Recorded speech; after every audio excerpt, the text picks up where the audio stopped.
অভিরূপ এখন ঝাঁপ দেওয়ার চেষ্টা করছে। নমস্কার বন্ধুরা, আমি ঐশিক। আমি কমলিকা। আমরা আবার চলে এসেছি কিংডম অফ ঐশিকের তরফ থেকে নতুন আরেকটা ব্লগ নিয়ে। আগের ব্লগে আপনারা দেখেছেন আমরা সাংলায় ছিলাম আর কামরূপ ফোর্টে মা কামাখ্যা দেবী আর বদ্রী বিশালজির দর্শন করতে গিয়েছিলাম। এবার সেখান থেকে আমরা বেরিয়ে পড়েছি। আমরা যাব ছিটকুল, আমরা ছিটকুলেই থাকবো। সাংলা থেকে ছিটকুলের দূরত্ব 24 কিলোমিটার, কিন্তু কামরূপ ফোর্ট থেকে মাত্র 2 কিলোমিটার।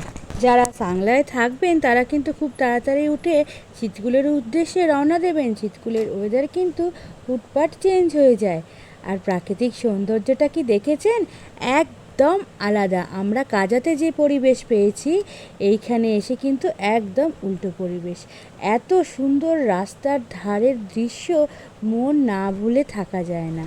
আর গাড়ির ভেতর থেকে ভিডিও করছি বলে ভিডিও কিন্তু খুব দুলছে। আমি কিন্তু এর জন্যে ভীষণভাবে সকলের কাছে ক্ষমা চাই। খুবই সাধারণ মানের একটা ফোন হওয়ার জন্যে এই প্রবলেমটা আমার হয়েছে। অবশেষে এসে পৌঁছে গেছি ছিটকুল। এসেই আগে হোটেলে ঢুকবো, লাগেজগুলোকে নামাবো, একটু ফ্রেশ হয়ে লাঞ্চ করতে বেরোবো। আমরা এখনো লাঞ্চ করিনি, প্রচণ্ড খিদে পেয়েছে। ছিটকুলের হোটেলে ঢুকে পড়েছি। খুব সুন্দর একটা ভিউ আছে জানলা দিয়ে। চলুন আগে দেখি পর্দা সরালেই কি দেখা যাচ্ছে। দেখুন জানলা খুলে, প্রত্যেকটা হোটেলেই না আমরা এরকম জায়গাতেই থেকেছিলাম। এবার সব কটা জায়গাতে গিয়েই হচ্ছে কি এরকম লাগেজ রাখছি, তাড়াতাড়ি করে বেরিয়ে যাচ্ছি, নয় লাঞ্চ করব, নয় কোথাও ঘুরতে যাব। আর রুমের সেইভাবে ছবিটা নেওয়া হচ্ছিল না। আর আমি একদম খুব পাকাপোক্ত ব্লগার নই যে সবসময় ক্যামেরা অন করে ছিলাম, কাজে এই অসুবিধাটা আমার খুব হয়েছে। এবার আমরা যাচ্ছি লাঞ্চ করতে। এই দেখুন সমুদ্রপৃষ্ঠ থেকে ছিটকুলের উচ্চতা 11,320 ফুট। ছিলাম নিচে, আবার চলে এসেছি ওপরে, আবার জ্যাকেট বার করে যথারীতি পরা হয়ে গেছে। আর এই হলো হিন্দুস্তান কি আখরি ধাবা, মানে খাওয়ার হোটেল। এই লাস্ট ছিল, যদিও এখন না, এখন প্রচুর হোটেল হয়ে গেছে, কিন্তু এক সময় এই হোটেলটাই লাস্ট হোটেল ছিল। তো এখন নাবছে সবাই রাজমা চাওয়াল খাওয়ার জন্যে।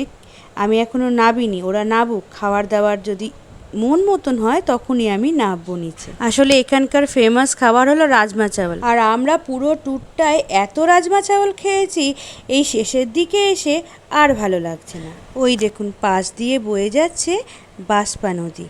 আর ওই পারের পাহাড়টা দেখেছেন, পুরো আনটাচ, এত সুন্দর। নদীর ধারে যখন যাব তখন ভালো করে দেখাবো। আমরা লাঞ্চ করেছি না, ওখান থেকে করিনি, অন্য জায়গা থেকে ফ্রাইড রাইস খেয়েছি আর চিলি চিকেন খেয়েছি। এবার চলে এসছি ইন্ডো টিবেটিয়ান বর্ডারে। ছিটকুল হলো ইন্ডিয়ার লাস্ট ভিলেজ, এর পরেই তিব্বত বর্ডার। এটা হলো ফার্স্ট চেকপোস্ট। 3টে চেকপোস্ট পেরিয়ে তিব্বতে পৌঁছতে হয়। আর এখান থেকে 50 কিলোমিটার দূরে হলো লাস্ট চেকপোস্ট, ওখানে সিভিলিয়ানদের অ্যালাউ নয়। ওই নিচে দূরে বাঁশপা নদী ছুটে চলেছে। পর্যটকরা এইটুকু পর্যন্তই আসতে পারবে। এরপর এখানকার গ্রামবাসী আর আর্মির লোকরা ছাড়া এই চেকপোস্ট থেকে আর ওদিকে যেতে পারবে না। আর সেকেন্ড চেকপোস্টের পর তো যানবাহন চলাচলও নয়, মালপত্র যায় গাধা বা ঘোড়ার পিঠে করে এবং মানুষজন হেঁটে হেঁটে। এতটাই রেস্ট্রিক্টেড এলাকা। দেখুন কত বাইকার এসছে। এখানে কর্তব্যরত জওয়ানের সাথে বেশ কিছুক্ষণ গল্প সেরে সেখান থেকে চলে গেলাম বাঁশপা নদীর ধারে। তবে ছোট্ট শহর থেকে নদী কিন্তু অনেকটা নিচে। দেখতে পাচ্ছেন কতটা রাস্তা আমাদের ট্রেকিং করে নামতে হচ্ছে। একটি কথা শুধাই শুধু তোমারে, বলো কোথায় তোমার দেশ, তোমার নেই কি চলার শেষ। ও নদী রে, একটি কথা শুধাই শুধু তোমারে, বলো কোথায় তোমার দেশ, তোমার নেই কি চলার শেষ। ও নদী রে। চারদিকে বরফাবৃত পাহাড়ের মাঝে বাঁশপা বয়ে যাচ্ছে তীব্র গর্জন করে। ঠান্ডা শীতল জলের স্পর্শে শরীরের সমস্ত ক্লান্তি দূর হয়ে গেল এক নিমেষে। আর দুজনে গান ধরলাম। এমন সুন্দর পরিবেশে দুজনে একটু গান না করলে হয়? আনন্দটা পরিপূর্ণরূপে উপভোগ করতে পারবো না তো না হলে। অস্তাচলে গেছেন রবি। এখন কিন্তু সন্ধ্যে 7টা বেজে গেছে, দেখলে মনে হবে না। ঠান্ডা শীতল জলে হাত চুবিয়ে কিছুক্ষণ বসে থাকলাম। একদম বরফ গলা জল। তোমার কোনো বাঁধন নাই, তুমি ঘর ছাড়া কি দাও। তোমার কোনো বাঁধন নাই, তুমি ঘর ছাড়া বিদায়, এই আছো ভাটায় আবার এই তো দেখি জোয়ারে। চললো কিছুক্ষণ ব্যাংবাজির কম্পিটিশান। আরও একটা কম্পিটিশান হয়েছিল, এই পার থেকে ঢিল ছুঁড়ে ওই পারে পাঠানো।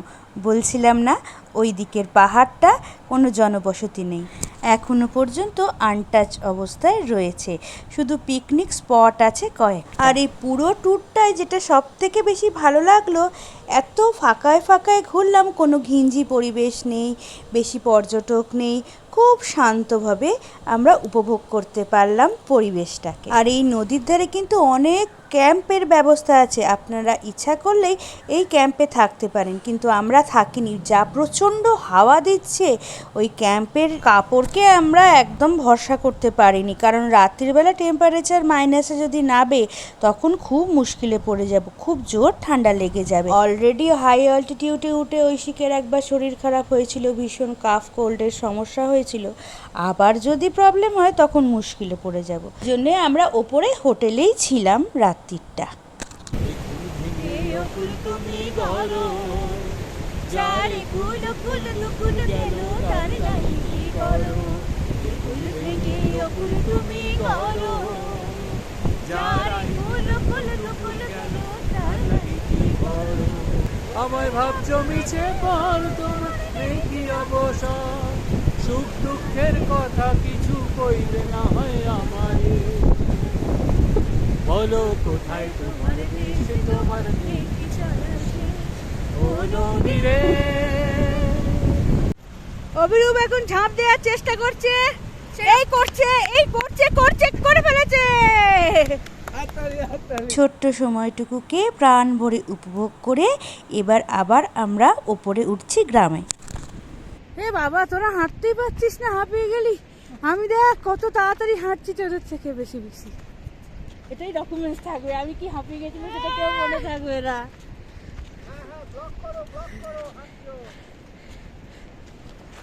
সবাই পেছনে, একমাত্র আমি আগে। ফেরার সময় রাস্তাটা দেখেছেন, খুব কষ্ট করে উঠেছি, প্রচণ্ড হাঁপিয়ে গিয়েছিলাম। এরপর আর আমরা ছিটকুল মাতার মন্দিরে যাইনি, কারণ সেই একই গল্প হবে, সকাল 7টা আর সন্ধ্যে 7টায় মন্দির খোলা হয়, বাদ বাকি সময় মন্দির বন্ধ। এত কষ্ট করে মন্দিরে ওঠার পর যদি দর্শন না হয় মায়ের, তবে খুবই মন খারাপ হবে, তাই জন্য ওটা আমরা স্কিপ করে গেছি। আপনারা কিন্তু সময় মতো চলে যাবেন। এখান থেকেই আজকের ব্লগটা শেষ করছি, আপনারা ভালো থাকবেন, খুব তাড়াতাড়ি আসবো। আর আমাদের ভিডিওটা যদি ভালো লেগে থাকে লাইক আর কমেন্টস করতে ভুলবেন না যেন।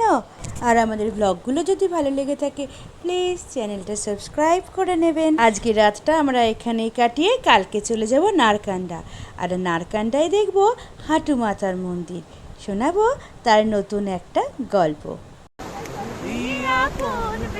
পাগল পাগল